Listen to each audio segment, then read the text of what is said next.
Would you like some free content, some free Leeds United content? Well, you're in luck because all you have to do is press subscribe. Did that work? That didn't work. Okay. You can win one of these prints. Look at this. Wow. How about all of them? Wow. All of them? Yeah, it doesn't disappear. I'll put all of these in an envelope and send them to you. Good grief. How do I enter? You just press subscribe and leave a comment, Ewan. Can I unsubscribe and then subscribe again then? That is a tremendous offer, that, Donny. Wow. Don't do that. If you're watching this, don't do what Ewan just said. Can I take this off now? Yeah. I'm sweating, really sweating. Yeah. Take it off. I'm really sweating. You'll have to get a little bit of a preview of me with it on because it's in a tremendous hat, to be fair. The following podcast contains some strong language and some very average opinions. Any references to actual people are wildly inaccurate. It's probably best if you don't listen at all. The Roaring Peacock Podcast.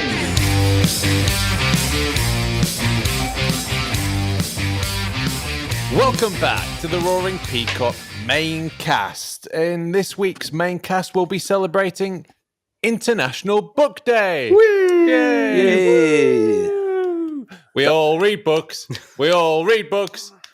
We'll be having a briefest of look back at the Villa game, and we'll be talking about our ups and downs. We'll be getting our stats out for the lads before previewing the Hammers. But first, the week began with the visit of some villains seeking vengeance for Hat-Trick Bamford's heroics at Villa Park.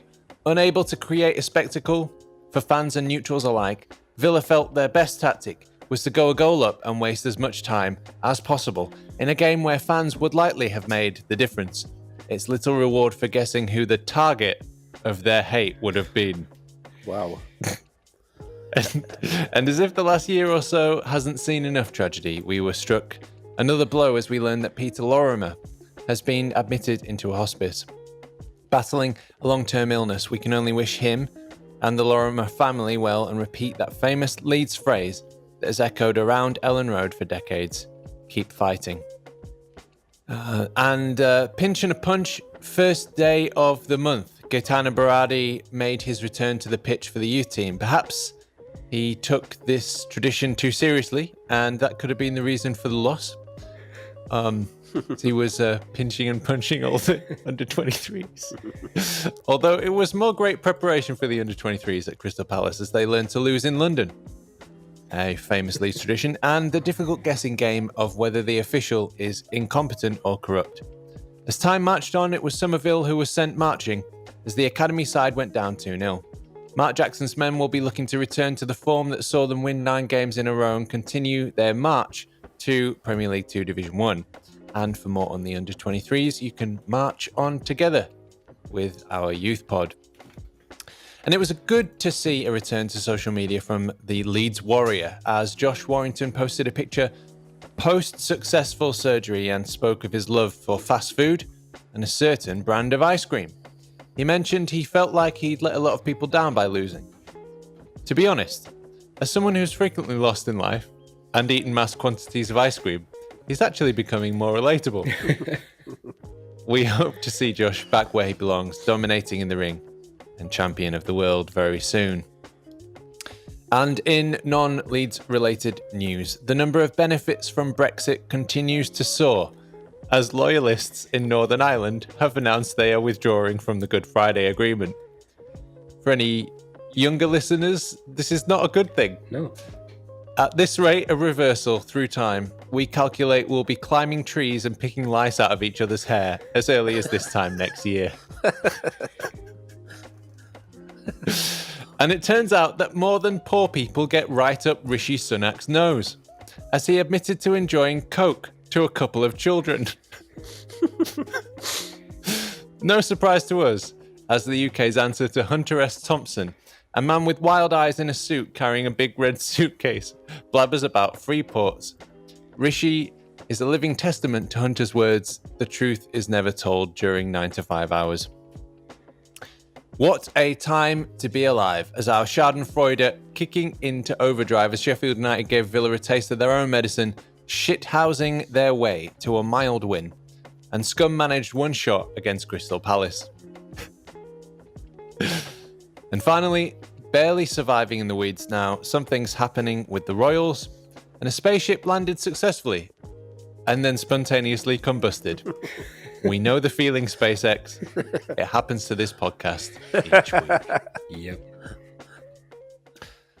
So, that was the week, and my name's Adonis, and you know me as at the Adalites on Twitter, and it's a very good hello from me. And joining us to discuss all of this and much more is our mate Ewan at Ewan Metcalf. Now then. And seller of prime Mexican canvases. Right, Badger. Hello. I've got to defend Rishi on this, and God help, I've got to defend Atari, but Mexican Coke is elite. It really is. The drink, that is. So Is that right? Yeah. It's made with cane sugar instead of high fructose corn syrup. So it's much better. He knows his soda, does the lad. He don't know policy, but he knows his soda. Prefer it if you knew about money, but there you go. Yeah, I would as well. I really would. Is there something in the budget for Mexican Coke, or? Well, we won't be able to trade with Europe, so we might as well have to get it from Mexico. So, Yeah. Right, are we getting it direct into one of these free ports? yeah, we won't be able to afford to buy it. But, be great. Okay, injected right into Britain. Mm-hmm. Amsterdam's finished. South America, here we come. Right, yeah. Straight to the Amsterdam source. quaking in their boots. Bit of a long booze cruise, that, innit? Aston Villa then didn't go so well. We're trialing a new format of looking back at losses. How did we get over it? I didn't. Right. No, to be honest, it doesn't affect me. I think the thing that bothered me most was how salty Villa fans are about winning against little Leeds. They call us little Leeds all the time, but they were so bothered about it. And even Grealish had a tweet about it. So what, lads? You still live in Birmingham, so there's not really to live for. So don't bother me. Right, and then immediately lost to the worst team in the league. Yeah, well, it's that Bielsa burnout. I think Bielsa burnout is something different from what they think it is. It's the teams when they play after us. That's the Bielsa burnout. So. Okay, Ewan, how did you get over Villa beating us? Well, and it proper bugbear of mine, not responding to dickheads on Twitter. So, like, Jack Grealish, just don't even get involved. People were, like, arguing with him. It's like, ignore him. That's what he wants. Same as Agbon Lahore. Same as the idiot fans that want to get straight on and give you it. Just don't respond, man. That's the greatest form of flattery you can give these idiots. But, to be honest, I was a bit upset because I thought just nothing seemed to come off for us on the night, and I didn't think they were great. Yeah, I get over it pretty quickly. And then, of course, there's always some other team that you don't like to follow that is even worse than you. So, did you have a takeaway? Did you have a certain brand of beer? How did you get over it? No, I don't think. We had this discussion already. I don't remember what day the Villa. It's getting like that now, isn't it? With lockdown, I don't know what day Villa was on anymore. But no, I think forget it immediately. That's probably the best way to get over it. It was Saturday, so I had a pizza and it was fucking excellent. So yes. We had a Thai. I had a couple of glasses of wine, and I had a Thai takeaway. There you go. Easily done. Lovely. Okay, books then. And I probably should mention that throughout this podcast, probably at completely random points during the editing. Like now. An extract from the book Wish You Were Here, an 80s photographic retrospective by Leeds Casuals. This piece was written by Patrick Slaughter. The book tells a story of the time. Young lads in the clothes and the haircuts and the trainers stood side by side, arms around one another, posturing and posing, proud as punch to be there. They tell a story of young kids making sense of a drab 1980s, determined to have fun and have a laugh, see the world on a service train. This book is an antidote to mainstream histories that portray the football fans of the 1980s as mindless hooligans drinking blood from corpses in an orgy of unparalleled violence, an antidote to the boring boasts of self-styled hooligan warriors in their poorly written books, an anecdote to sanitised all-seater stadiums where where money is king and the fans are to be the tolerated at best. The photographs presented here tell in a simple and straightforward manner a story of their times. The casual subculture is laid bare, young kids enjoying themselves. It is a story of a particular time, but the theme is universally timeless. The pictures of the running and the punching and the lines of police set alive, a soundtrack of sirens, breaking glass, and the guttural chant of Leeds, Leeds, Leeds, and the specials singing, enjoy yourself, it's later than you think.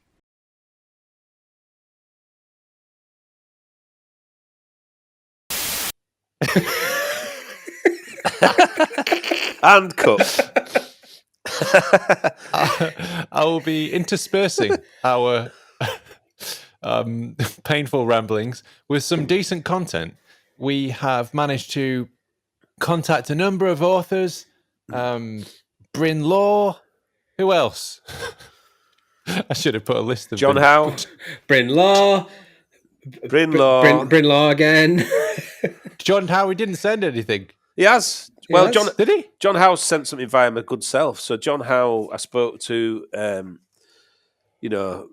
he sent me an excerpt to read, yeah. Okay. Tom Sparke. I think Justin Slee. Who else? Rob Bagchi. So loads of people.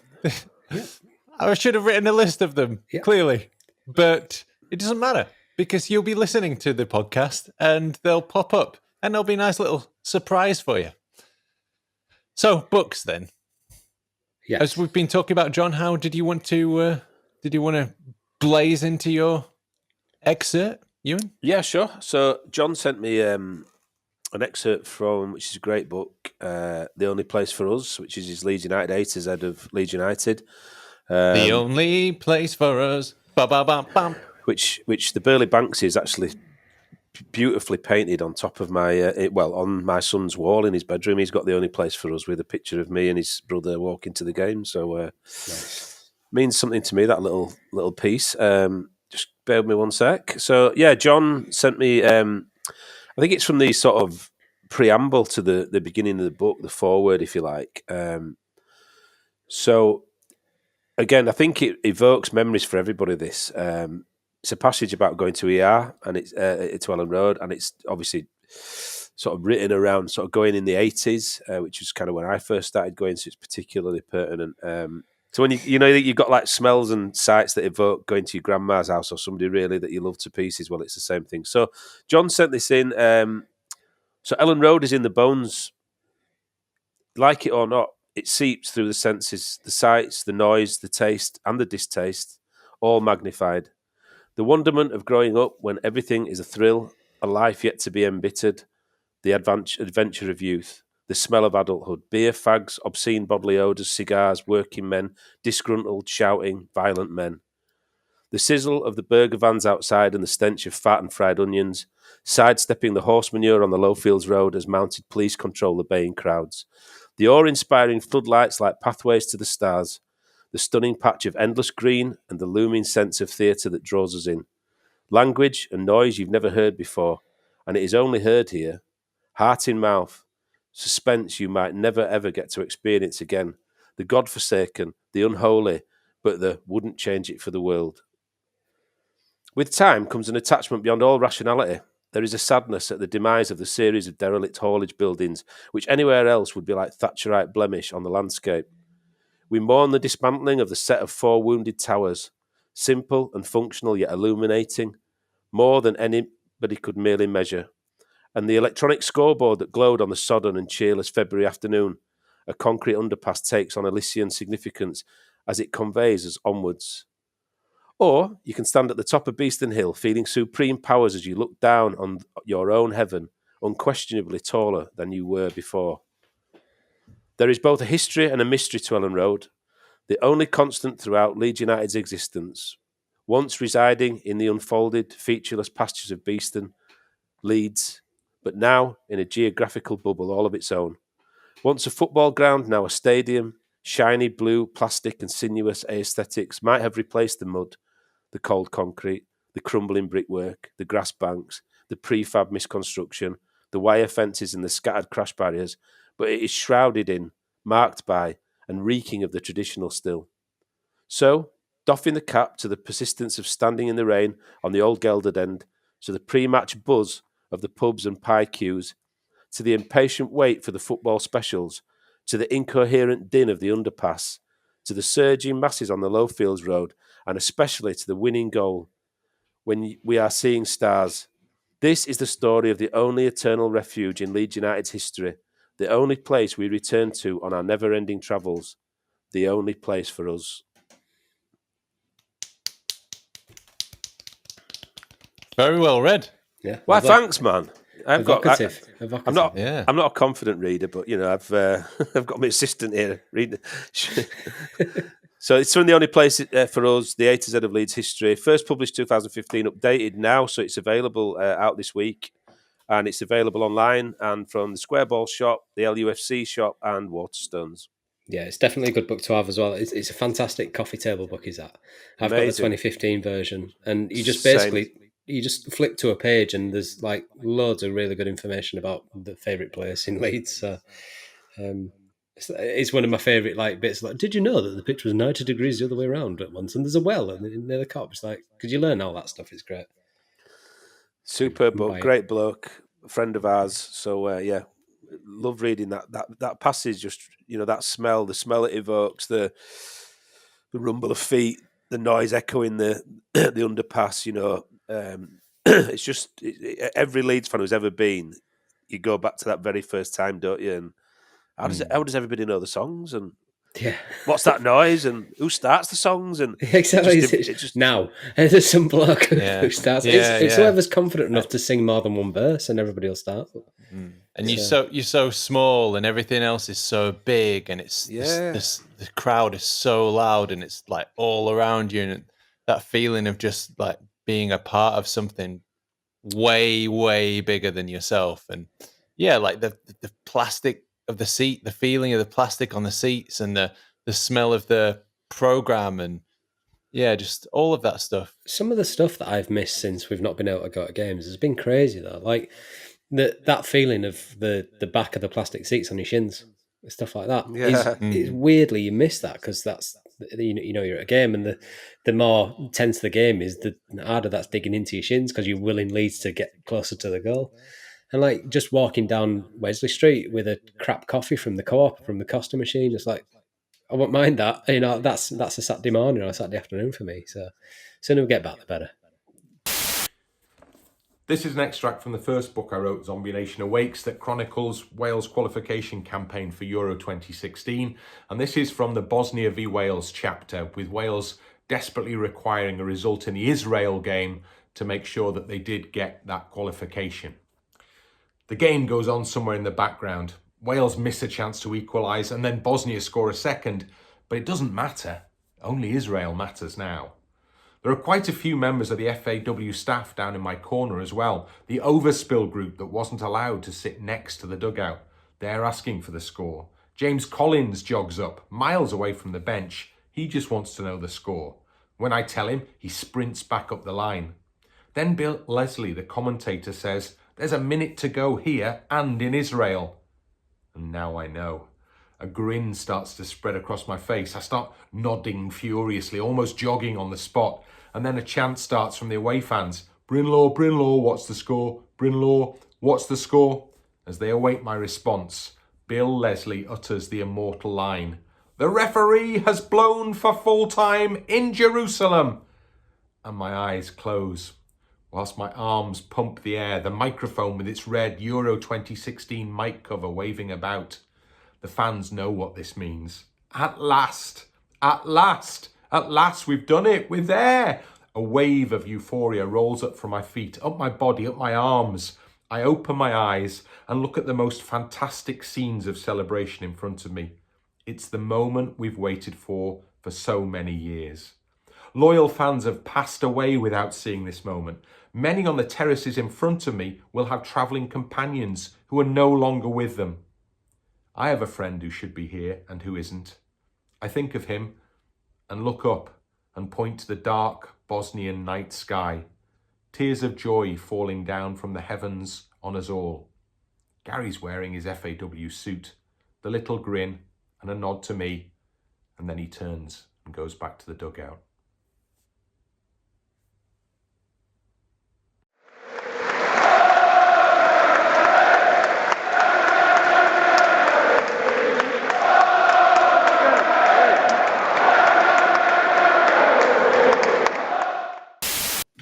Okay. Alex, do you have a book?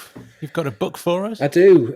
So this is an excerpt from Daniel Chapman or Moscow White's 100 Years of Leeds United. And this is a bit that stuck out for me when I read the book. Well, I actually listened to the audio book because I'm a very time-poor person. But if you do get a chance, listen to the audio book because some of the accents that guy does is hilarious. But yeah, so this one is about a player from Leeds City, actually. So from 1906. And it was called David Soldier Wilson, a veteran of the Boer War, signed from Hull City in December for £150. Rafinha levels is that. He was a big, stocky player with a thick moustache that gave the 22-year-old a much older appearance. Not fast or mobile, he looked indifferent to the game going on around him, but he was strong and clever, an intelligent passer to the wings, always in the right place to score. City were much changed for the start of the 1906-07 season, retaining Wilson as the focal point, but he didn't score for the first 2 games and missed the next 4 through injury. His return lifted the team. Leeds beat Burton United. I'm going to say Albion there. That's my times. Grimsby Town and Burslem Port Vale, and signs of improving form brought 14,000 fans to Elland Road for a match with Burnley. Wilson's commitment to the cause of what was still only provincial second division club in its infancy cost him everything that day and made him Elland Road's first hero. 15 minutes into the second half, Wilson was still searching for his first goal of the season, getting some rough treatment from the Burnley defenders. He was badly winded in the first half when sandwiched between 2 of them and sending 2 efforts just over the bar. A third, headed at goal, caused some sort of strain and left Wilson feeling such severe pains in his chest that he headed for the dressing rooms.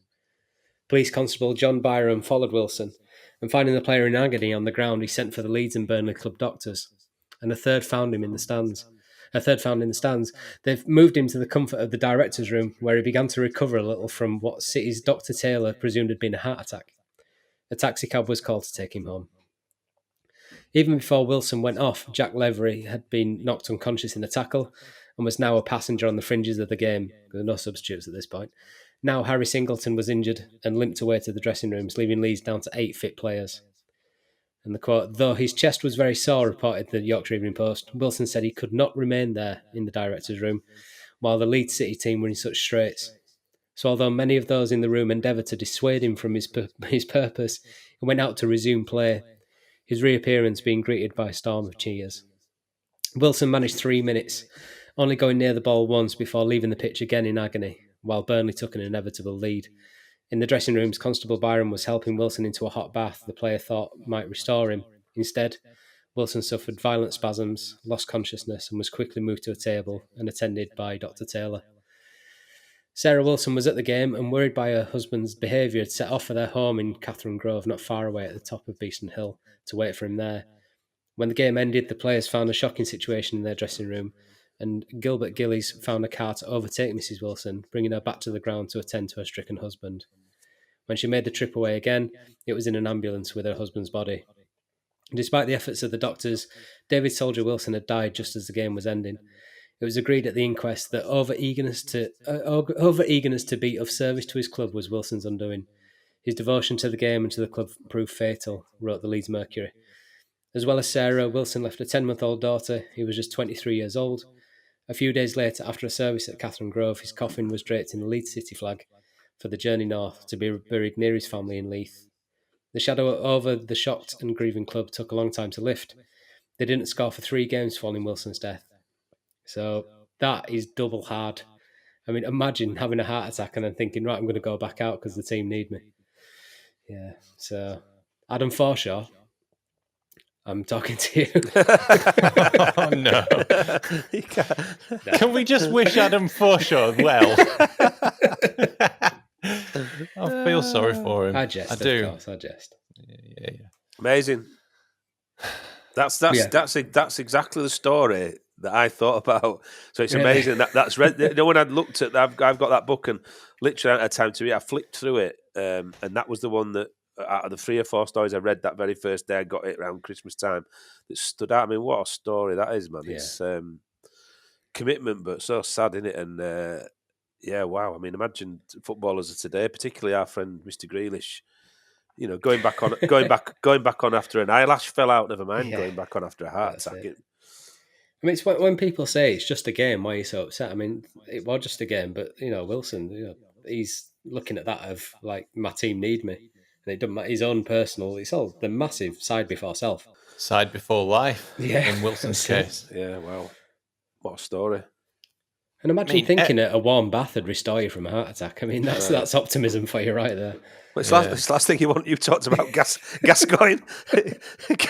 Yeah, when Gascoigne did it to relax his muscles and was stayed in too long and literally was like a jellyfish. I mean, it's probably the last thing you want to do, innit? Just like, finish you off. But wow, what a story. Amazing. Absolutely the last thing. Everybody's got that bit in them. Not everybody, but there are certain players, team players, who've got that thing inside of them that always want to go back on the pitch. But that's another level, isn't it? I mean, I've injured myself badly and gone back on and played on and nearly damaged the ligaments in my foot. But that is completely different level to having a heart attack and wanting to go back on the pitch. I mean, unreal. Is that all you've got? Keep throwing it at me. Okay, I'm off back on. Yeah, it is. Yeah, it's staggering bravery. But I remember I played with a cracked rib once, and I thought I was dying. I obviously wasn't. I'm still here, but wow, pain! Like never felt anything like it. Teeth knocked out and played on. All that stuff. But yeah. I mean, I cut my head open on somebody else's teeth, on the goalkeeper's teeth. The ball went over the top. I was running to it, and it bounced in between us, and we both went for it. And I just got there ahead of him, headed the ball into the goal, and my forehead came crashing down on his mouth. Oh no! I broke 3 of his teeth, and I got a scar on my head. And I fell down and blacked out for like half a second or whatever. I came to, looked up, saw the ball was in the goal, jumped up, celebrated. Me strike partner comes over to celebrate with me. Donny, you scored it! And then as soon as he got to me, he goes, "Oh God, are you all right, mate?" And I looked down, and there's just blood dripping down all over my shirt, and the ref's like, "Sit down." Have a digestive. Yeah. Anyway, Get in it's still not a heart attack. I've got the weirdest football injury. So I was playing, I think it was 7-a-side, and I was going for the ball, and I think the guy that I was tackling lost a bit of balance and flung his arm out and punched me in the nose. I think it were an accident. I'm pretty sure it were an accident. And I basically saw my life flash before me. And now, when I blow my nose, this is disgusting. So if you're of a sensitive disposition, please tune out now and then subscribe. So don't watch this podcast. So when I blow my nose, air comes out of my eye. Yeah. Disgusting, that, innit? Okay. I don't know if it's not as disgusting as it is, just pure weird. Yeah, it's properly weird. Because for ages, it was really swollen. I couldn't breathe through my nose for a bit. So I thought I had a broken nose, but I checked in it all fine. I wasn't going to go to the doctors. And then when it all cleared up and all fine, I went to blow my nose and bubbles coming out of my eye. I mean, this is a party trick, isn't it? I was about to say, stick a straw in your eye. What's your party trick, man? Come on. So what I need to do is inhale loads of smoke or vape or something, and then blow it out. Blow it out through your eyeball. Brilliant. Yeah. You've got to do it. Anyway, so that was from 100 Years of Leeds United. I'm sure you don't need us to. Listen, I was just going to say as well, if if you want to see amazing injuries and resilience and bravery, look at Wayne Bucky Shelford, who was the New Zealand rugby union player. Have you seen that one? No. Oh dear. So he got 4 teeth knocked out in a I don't know what you call it. I don't watch rugby union. Ruck. Yeah. And then basically lost a knacker. It came out of his ball bag, split, and it was hanging out like pink string with his knacker on the end. God. and wanted it stitched up and went back on. So, No. you know, No. there's bravery when you don't really know what's going on and you feel like it's an obligation. But when you see your own bollock hanging out of your ball bag and you go, whack it back in, mate, and stitch it up. Cheer, stitch it up. And That's too much, isn't it? I mean, when I cut my head open, I said, "Can I go back on?" And he said, "Well, if you head it again, it'll rip open probably the whole of your forehead." So I thought, probably best not. But a bollock hanging out is just... And saying I'm going back on. It was against the French in about 1986. Look it up. Wayne Buck Shelford, I think it's called. I don't think I will look it up. Thanks, Ewan. I think I'm okay. So this is an excerpt from the chapter with John Newsom, who, as a very, very young centre-half, scored the goal that effectively delivered the 92 league title, the last ever First Division title to Leeds United. He talks about that moment, but we join him a month before that in March 92 when he's just been given his debut against Tottenham and he scored then as well. In the back of the net it went. He smiles at the memory. I remember just standing there thinking, I don't believe this, and everyone's jumping on me, screaming and laughing. I remember watching Match of the Day afterwards and Gary Speed saying, look at your face, you look like you've just been sent down. It was just shock. I remember thinking, if I score again, I must remember to smile. The rest is history. The following month, Sheffield United's John Pemberton fouled David Batty on the edge of the penalty box. Gary McAllister astutely pondered his options and floated the ball beyond everyone bar Newsom, who stooped in unchallenged and nodded in at the far post. The photograph of him celebrating, one arm up, the picture of youthful ecstasy, being hugged by Speed and Fairclough, is one of the most iconic of the era. He's seen it a million times, but I've brought it along again to celebrate his second and also crucial goal for Leeds. I remember getting up and I was just elated, he says. He also reminded himself this time, you'd better smile here. He vividly recalls the victory celebration and the bus parade and dropping the trophy. Ha! It nearly went over the edge as well. And I remember the photographer smashing his head on the bridge outside Elland Road. The press were on the upper deck of the open-top bus in front taking photos leading to this railway bridge. We're all shouting at them, get down, and they thought we were taking the mickey. Then at the last minute they've all put their heads down except one of them and it's nearly taken his head off. Blood everywhere. They had to call an ambulance. We were laughing our heads off, which we shouldn't really. But you just caught up in the moment. We'd won the league. It was unbelievable. We've just got time. We've got time before stats, I guess. If I just read out a little piece from Service Crew, which is a book that I started reading, in the inside story of Leeds United's hooligan gangs, and this is the start of the second chapter. Just to give you a bit of an idea, my granddad was at this game, but I don't think he was in this scuffle. Maybe my family were keeping stories of this from me. He was top. He was top boy. He was right at the front. No fucker move. They're not getting past us. 40 lads obeyed and sprayed out across Wembley Way, waiting for their opponents. Not many believed Manny when he said, they're not getting past us, but they prepared themselves for the ordeal ahead. It was going to be one hell of a battle. It was the 1972 FA Cup final. They were playing Arsenal, and they were about to confront overwhelming odds.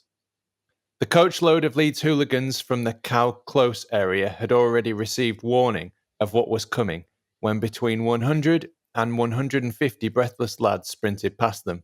At first they thought the running lads were Arsenal and braced themselves for a ruck until the leader gasped, "We're Leeds.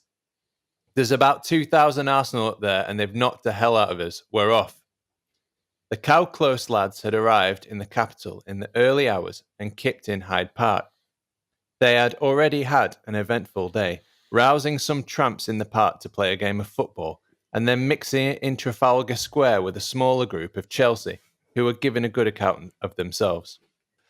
The only one among them with a ticket for the final had been nicked and looked pretty glum as he was driven away in a Black Maria. On Wembley Way, they faced a different proposition. Masses of Arsenal came into view, a sea of heads bobbing up and down as they ran towards Leeds.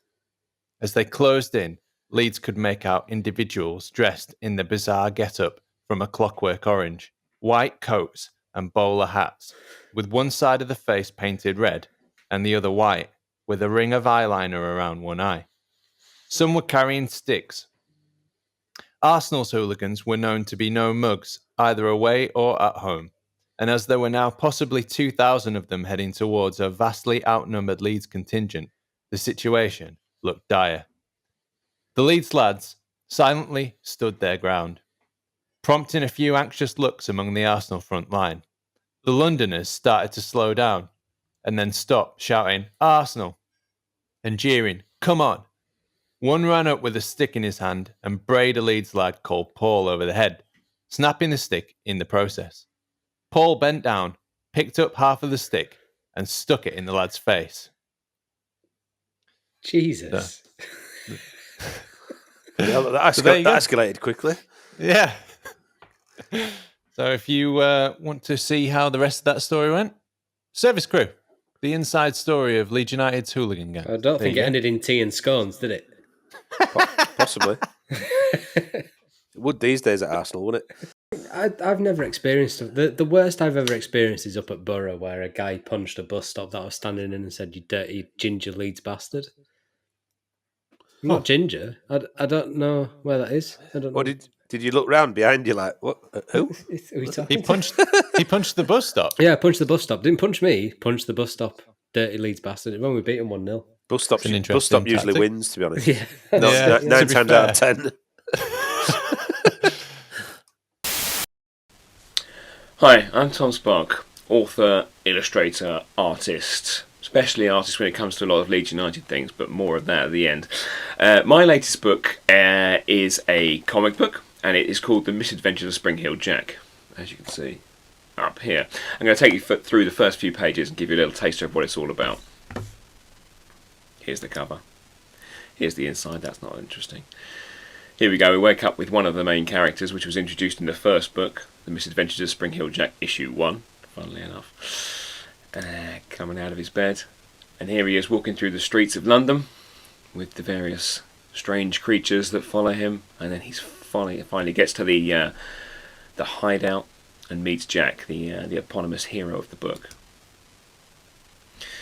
So they realise here that there's been a request for their help with a lost chicken, and it looks a little suspicious, but Jack's keen to go, and he's gone. So then Jack's dashing through the streets, steps carefully past the hospital for the easily startled, jumping off rooftops, being harassed by little birds, looking around the rooftops of London, and then he finally finds what he's looking for. But what happens next? That's for you to find out. There's lots of fun, lots of jokes in this one. It's a really, really fun book. But I don't just do these, I do lots of Leeds United based art as well, which I will show you on the screens here. So if you like my work, you can find it at tomsparke.com, TOMSPARKE.com, or Sparkface on Twitter. See you soon. Bye. So, it's time for Get Your Stats Out for the lads. Brilliant. I've got my book. Oh, yeah. Excellent. Excellent. So this is the official history of Leeds United. It is. I'll be reading from last season, you'll be pleased to know. Okay, perfect. Football was then put on hold for 3 months as the country dealt with the COVID-19 pandemic, and there were all sorts of rumours flying around about the season would be void. Thankfully, these rumours were unfounded, and 106 days after the 2-1 over West Yorkshire Owls at Huddersfield Town, Leeds took the field once more away to Cardiff City for their first match without a crowd following government guidelines. A sluggish performance saw the Bluebirds win 2-0, but the side bounced back in magnificent style with a 3-0 win at home to promotion rivals Fulham, thanks to goals from Bamford, Gianni Alioski and Jack Harrison. Jack Harrison! A frustrating 1-0 draw at Elland Road against relegated veteran Luton Town saw the team drop 2 points, but yet again the side bounced back in fine style with a 3-1 win away at Blackburn Rovers. with Calvin Phillips becoming the first Leeds player to score from a direct free kick since Pablo Hernandez at Burton Albion on Boxing Day 2017. Wow. Leeds then produced a season's best to demolish Stoke City final at Elland Road as they closed in to return to the top flight for the first time in 16 years. 3 days later, the side travelled to Swansea City, knowing that 7 more points would clinch promotion. In a nervy, edgy performance, that man Hernandez won the day at his former club and put his current club on the verge of promotion. With Brentford continuing to pick up wins and breathing down Leeds' neck, Leeds knew they had to take care of their own business. And on the 16th of July, a disjointed performance saw Leeds win 1-0 against relegation-haunted Barnsley, thanks to a 7th home goal of the season. It put the side 1 point away from clinching promotion to the promised land, with a point at rivals Derby County. The side need not worry, as the closest rivals West Bromwich Albion lost at Huddersfield Town, and a return to the top flight after 5,907 days was confirmed. Yes. Fans made their way down to Elland Road to celebrate with the players in scenes that will live long in the memory. And the following day, the championship was clinched as Brentford finally came undone after 8 consecutive wins at Stoke City. A day later, a much-changed Leeds side came from behind to win 3-1 at Derby, with Derby having to give Leeds a guard of honour. Following at Pride Park, fans clamoured into Millennium Square to celebrate a return to the Premier League. With the title in the bag, the players could relax, and this was evident in the last and 834th game as a Football League side since the 7th of August 2004, as the champions destroyed Chatham Athletic 4-0 at Elland Road. Once the game was over, Liam Cooper was handed the championship trophy, and the party went on late at Elland Road. There was a lovely piece of symmetry, as Charlton were the last visitors to LS11 as a Premier League side on the 8th of May 2004. It was a magnificent end to the centenary season, with the side's campaign due to kick off at the weekend, commencing the 12th of September 2020. Anticipation was building in the city ahead of the first top flight season in 16 years. Yes. And the next season? And the next season... Cool. All right. Awesome. Okay, stats. So thanks for that book reading. Brilliant. And now we'll get back onto your segment. Get your stats out for the lads. So, do you have any stats from the Villa game? From the Villa game, yeah, we still have to go back 75-76 since we last did the double over Aston Villa, unfortunately. There's not much more really to say. I think this is a lethargic performance. We don't have a good record at home to Aston Villa. Even in recent times in the Premier League since 2000, I think it's just that one win in 5 at home to Aston Villa, which is frustrating. But we have to move on quickly to Aston Villa's rivals for the Claret and Blue shirts in West Ham United on Monday evening. Burnley are shitting themselves somewhat. No, what? Burnley are really angry at what you just said there. Stats. Sorry, Burnley.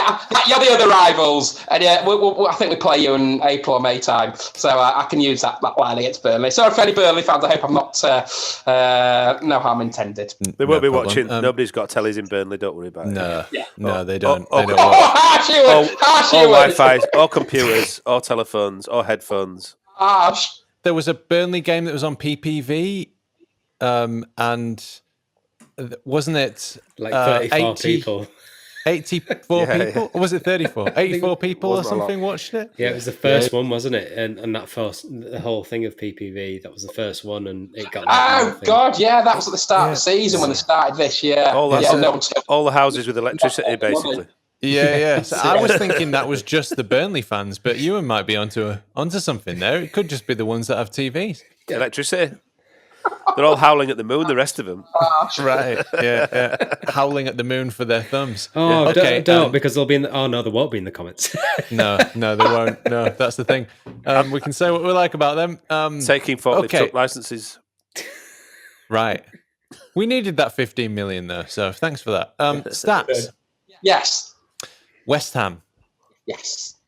Tell us about it. What are your stats? Well, I don't want to tempt fate, but West Ham United have never done the double overs in the Premier League. Okay. And you have to go back to season 1953-1954 to find the last time the Hammers actually did the double in any division over Leeds United. And they've only done the double overs 3 times in their history. So that side looks good.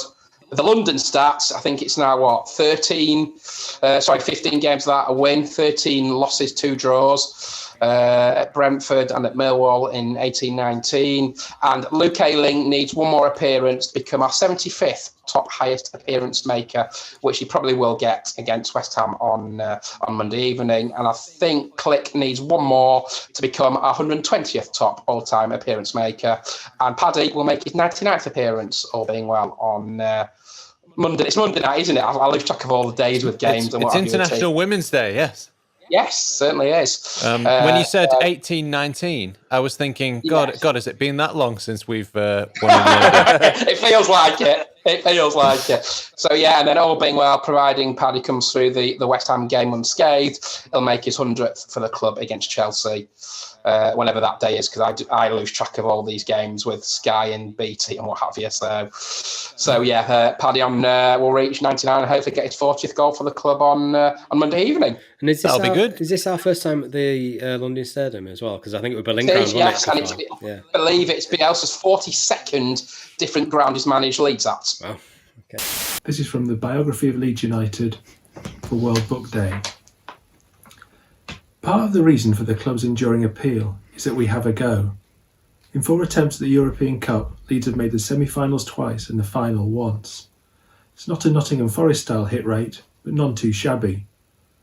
The year after promotion in 1964, Leeds went to the wire, runners-up in the First Division on goal average, and the FA Cup only after extra time. A quarter of a century later, Howard Wilkinson won Division 2, finished 4th, and then won the last Football League Championship in successive seasons, before David O'Leary managed 4th, 3rd and 4th, and reached 2 European semis. As the song says, we've had our ups and downs, and both have chiselled the club's character. Leeds is a club of John Charles, Britain's greatest player, and World Cup winner Jack Charlton, of 12 names tripping off everyone's tongue. The Southampton showboating Olays, Clark 1-0 in the Centenary Cup final, 6-1 at Hillsborough, beating Man United at Old Trafford from the depths of League One, and the club that can boast to every other. We've got Marcelo Bielsa. Yet it is also the club that dropped and sold Dennis Irwin and replaced him with Brian Caswell. Of World Cup winner Roque Jr., the club without an FA Cup victory for 10 consecutive seasons, and sides who froze into embarrassing torpor in 2 playoff finals. It's the one that lost to Histon in a Fenland torrent, that embraced here today, gone tomorrow, like a rat-arsed buffoon in a casino, with more than 100 loan players in 13 seasons. It is the club of Dave Hockaday in an Italian river, and Cellino's sick note 6.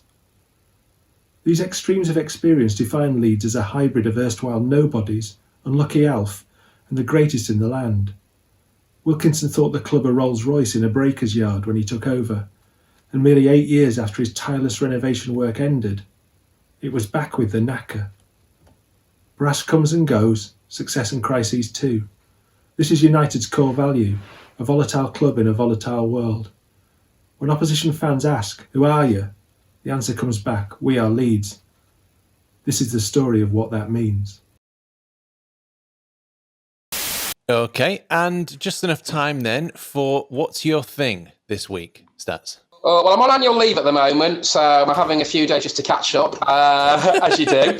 Looking at Alex's reaction. I'm looking forward to getting into The Hobbit. I watched the first one over the weekend, and I'll be watching one just next week. So Emery's blessing trying to get me into different things. But I've done all the Harry Potters. I'm actually in Game of Thrones as well at the moment, so I'm just getting myself back into that. So yeah, looking forward to watching The Hobbit on Saturday or Sunday. As long as The Hobbit consents to you getting into him, that's all good, and that's fine. Very good, Alex. But very true. I enjoyed it. I enjoyed the first one. I think you've come on got here. that, and I've got Lord of the Rings. First of all, you brag about your love life. Second, you're bragging about going to Elland Road, and then now I've got a week of annual leave. I mean, I'm sick of this. I've got 3 days of annual leave. I'm back in on Tuesday. Well, that's better than fucking hell. I would kill for annual leave. Jeez. In fact, I might book just a few days to R&R. I'm booking something. But saying that, when you want to have a lie-in on you when you're on annual leave, I woke up at 5:30 this morning. You never can you? I cannot sleep in. Sod's law. Sod's law. I never can. Da da da da da da da da da da. I made a promise. I made a promise, Mr. Frodo. A promise. That's what you're doing to me, no. don't know what I'm doing. Where am I? You've got so much, Where am I? But so yeah, much all to good. look forward to there, Stats. And hopefully, boys, looking forward to breaking that London hoodoo on Monday evening. I think we will. Fantastic. So it's time for you to say your famous catchphrase now. Get your folks. Spot on. Okay, mate. Have a lovely week. We'll see you next week. Cheers, mate. See you in a bit. You too. Cheers, boys. Take care. Cheers, Stats. So, World Book Day coming up, and here's just a snippet from Vinnie Jones's book that I'm reading at a minute. It's Been Emotional, My Story. And there's a little snippet here, and he says, "It's unsurprising that I soon became fond of the people at Leeds, and I realised everybody connected to the club, down to the tea ladies, was absolutely crackers about it. Sums our club right up." Yeah, All right, there we go. That was Stats. Nice one, Stats. Thanks for Stats. It's always good, isn't it? To have Stats in there. Get your stats out. So the transfer rumours have started. I don't want to get into this, but Orkun Koku. Bless you. Have you seen this? How much do you pay for that? He's valued at £11.7 million by Transfer Market. But yeah, apparently we're in for Orkun Koku. That we all. So I appreciate that. I appreciate Orkun Koku. Is that like is that one of those penis extension things? Right. Yeah, probably. Elongated You get cockle. the penis the size of an orc, or it's just weird, isn't it? We've got cocks. We might have Orkun Koku. You know, cock to Orkun Koku, back to cock to Orkun Koku. Orkun Koku. Cock! Poor That was Bryn. mildly amusing. Do you reckon he's just Bryn Law's pissed off Victor Arter at some point, and Victor's like, Yeah. right then, Right. Koku. Gola, huh? Butcher my language, huh? We'll see about this. Oh, dear. Hello, my name's Justin Slee. I'm a Leeds-based photographer, and as part of World Book Day, here is a look at my self-published book, United Revolucion. As the name suggests, and hopefully you can guess, the book is a look at Leeds United Football Club, but not necessarily from the playing perspective, more from the fans, the ground, and the traditions of going to Elland Road on a weekend or a midweek game. I initially was inspired by the new Argentinian manager, Marcelo Bielsa, and the love that was created through his coaching and through the team's success. And although I've been a fan for over 40 years and seen the ups and downs of the club, this felt such a special moment, and I felt it needed recording photographically. Obviously, this time impacted by COVID, and some of the visits were cut short, and so the crowds were obviously not allowed at Elland Road, and that allowed me to focus on some of the moments and things happening around the city as well, especially things like the celebrations in Millennium Square and a lot of the artwork that appeared around the city. The book is predominantly 180 pages worth of images and graphics, but also has some essays written by other professional writers and true fans of the club, and depicts their experiences of being fans, their traditions, their memories and their moments, things that hopefully every Leeds fan will share and will relate to. I hope you've enjoyed having a quick look at this book, and if you are interested in making a purchase to look more, it's available on my website, unitedrevolution.co.uk.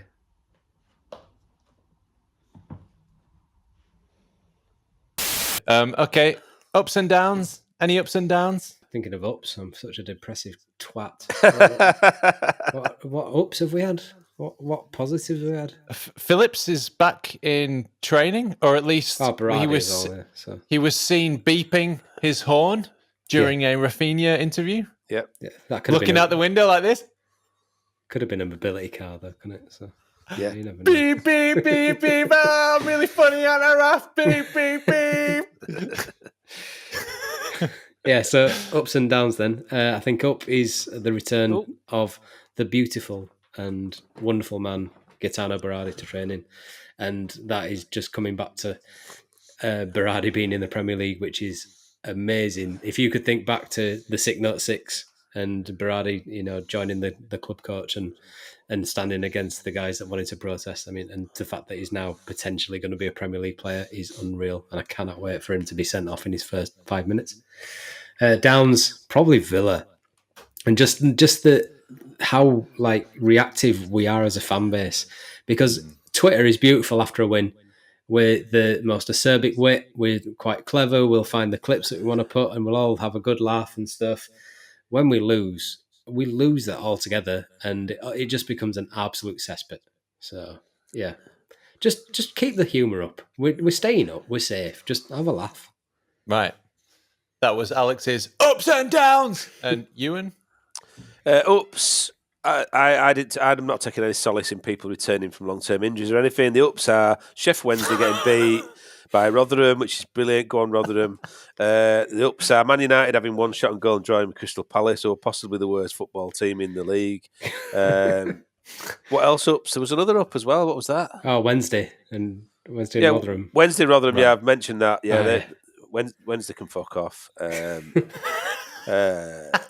Yeah, I've had to sit in there watching Leeds games. I used to work with Wednesday a bit, and I had to go watch Leeds games, sat in boxes and sat in there. And they sit on your hands, sit on your hands. And I was there the game when Aaron Corley ran on the pitch and slapped, what was he called? Kirkland. Yeah. And it was pretty hostile and toxic atmosphere that day. And yeah, I've got a lot of good Wednesday fans, to be honest, so I'm not going to be too disrespectful, but still hilarious. Because they're going to feel that pain again out of League One, I reckon, at this rate. So ups are all about celebrating other people's misfortune and the fact that, 90% of football fans, most football fans' experience of football is disappointment in it on varying levels, short-term, mid-term, whatever.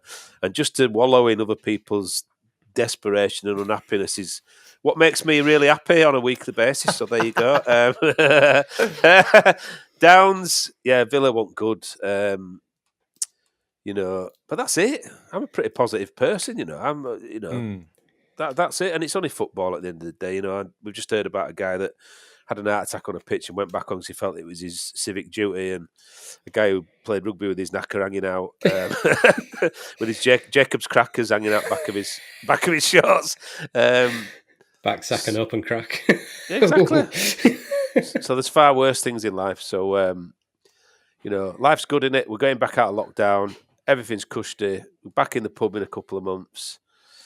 Let's just enjoy life and don't be so vicious. And like Alex, I'm a massive non-believer in people acting out the little tribal, silly arguments on Twitter and getting involved with Jack Grealish or anybody else for that matter.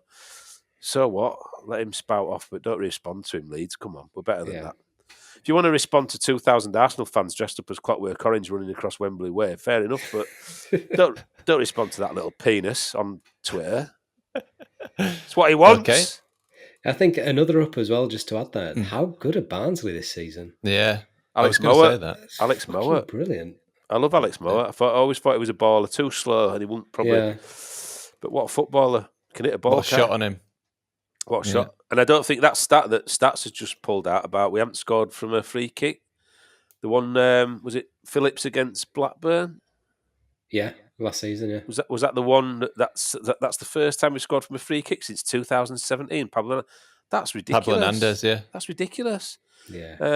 I could tell you something, if we had Alex Mowatt in the team, as much as he probably wouldn't survive murder ball, that definitely wouldn't be a stat, would it?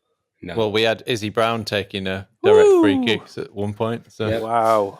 In the, No wonder. the playoff semi-final while losing, and it got skied into the cup. Brilliant. Might as well have had Errol Brown taking them, to be honest. Right, yeah.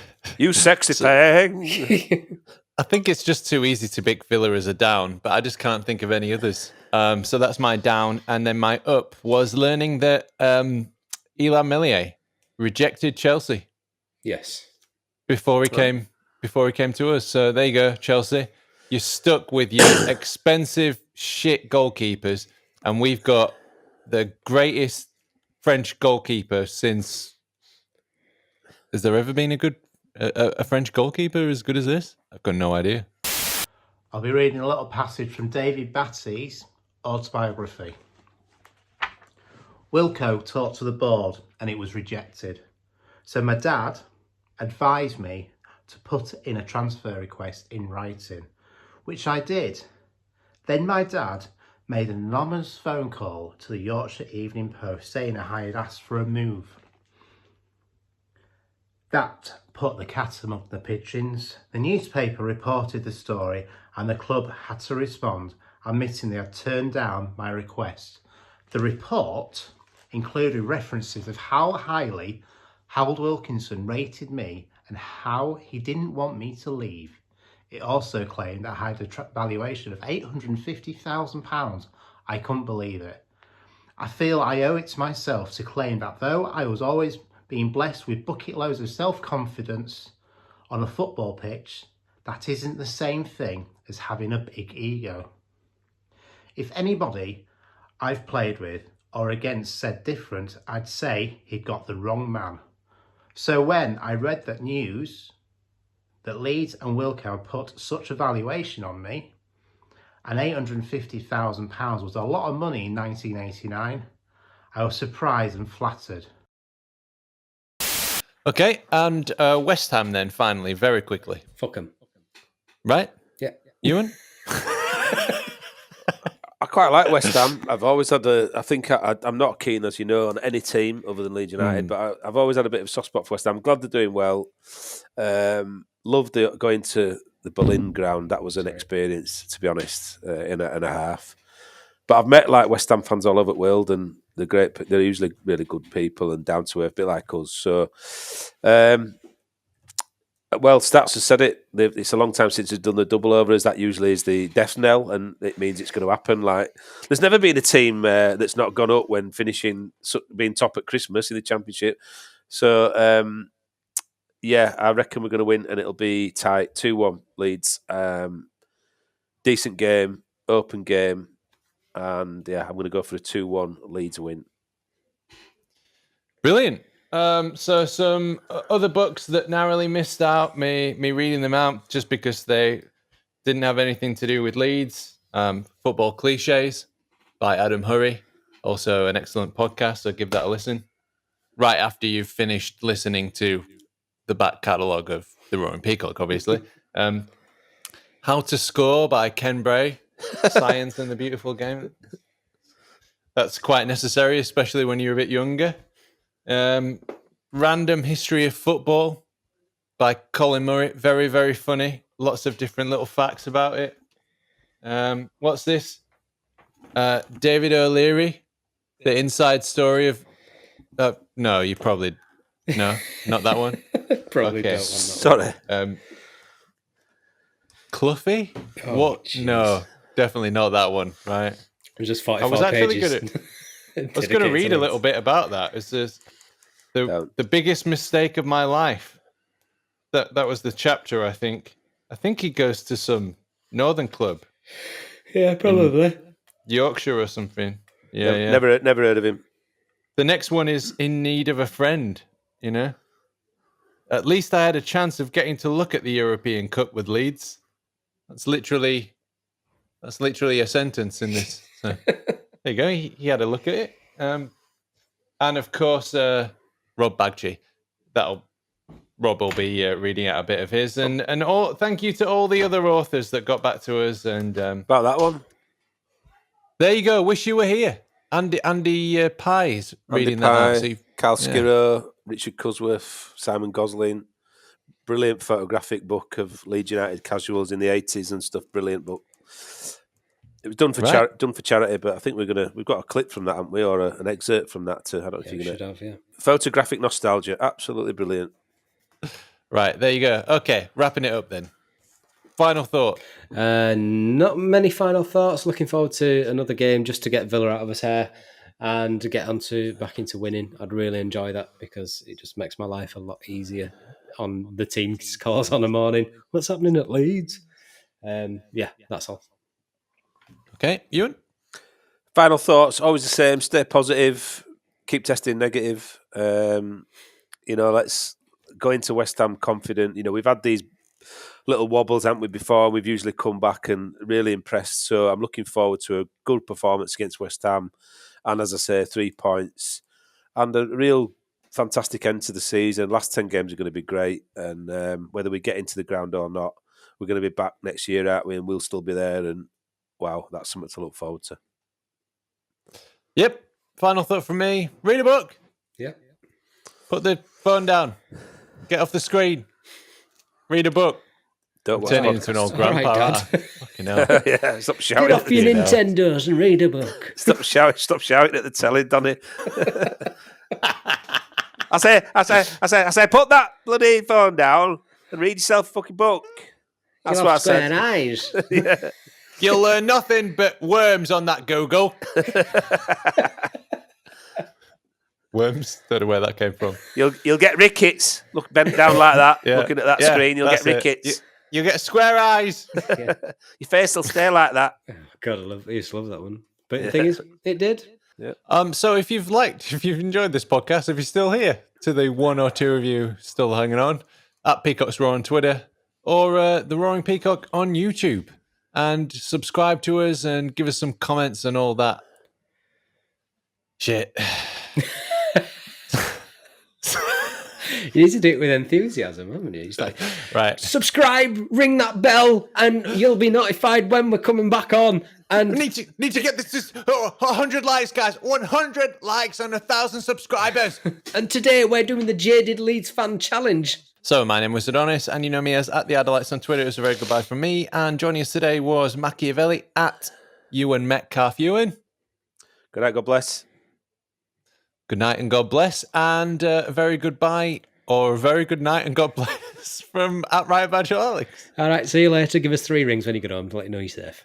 Right, 3 rings and buy his canvases. Buy 3 canvases, please, to let him know that you're safe on bigcartel.riotbadger or whatever it is. Yeah, riotbadger.bigcartel.com. I don't have that size left of that one, but I do have the sizes of them. Please buy them. Right, so there you go. You've missed out. See you next week. Bye. God bless you. See you guys. Love you. Thank God for that. Okay, it's over. Most of our stats come from LUFC Stats or LUFC Data on Twitter. A very special thanks to Barney Stewart, Cook Ewan and Howard Metcalf, Josh Pearson, Laura, Leon and Rob, The Light Show, and all our family and friends. So many games to play, don't care what's on your mind.